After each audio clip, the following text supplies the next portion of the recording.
Hi everyone welcomes to Anuscraft. நான் இப்போ penguin பண்ண போகிறேன். அதுக்கு நான் என்கிட்ட இருக்கிற க்ளே எடுத்து நல்லா மிக்ஸ் பண்ணி பென்குயின் ஷேப்பில் கொண்டு வரேன். அதுக்கப்புறம் ஒரு ரவுண்ட் ஷேப் மூடி எடுத்து அதில் நான் ப்ளூ கலரில் பெயிண்ட் பண்ணி எடுத்துக்கிறேன்.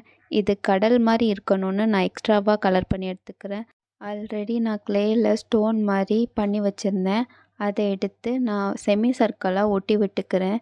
அதுக்கப்புறம் பென்குயினுக்கு பாடி ஃபுல்லாக பிளாக் கலர் பண்ணிவிட்டு சென்டரில் ஒயிட் கலர் பண்ணிக்கிறேன். கண் வரைஞ்சி விட்டுக்கிறேன். அதுக்கப்புறம் மீன் பிடிக்கிற தூண்டிலுக்கு நான் ஒரு குச்சி எடுத்து அதில் த்ரெட் கட்டி விட்டுக்கிறேன். த்ரெட் கட்டி விட்டதுக்கப்புறம் அந்த பென்குயின் எடுத்து அந்த பிளேட்டில் ஒட்டி விட்டுக்கிறேன். தூண்டிலையும் ஒட்டி விட்டுக்கிறேன். இந்த வீடியோ பிடிச்சிச்சின்னா லைக் அண்ட் சப்ஸ்கிரைப் பண்ணுங்கள். தேங்க்ஸ் ஃபார் வாட்சிங்.